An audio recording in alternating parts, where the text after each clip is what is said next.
Endi import деп айтып жатсыздар, импорттың кіргені 60 жаңағы экспорт кеткеннің 10% құрапты. Бірақ импорт экспорт ол алмасып жүре береді ғой, өздеріңіз білесіздер. Шекараға байланысты бәріне.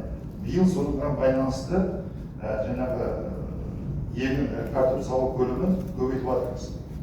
9000 гектарға. Сондықтан жаңағы шаруашылықтар оны көбейтсе, картоптың өнімі көбірек шығады.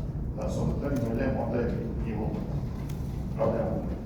Бұл енді ішкі нарықты қамтимыз деп отырсыздар, дей тұрғанмен сақтау мәселесінде мәселе туындады ғой. Шіріп кетіп жатты, жаңағы нарыққа шыққан халықтың жаңағы көңілінен шықпай жатты. Енді бұл мәселені реттей, биылғы жылы реттей аласыздар ма?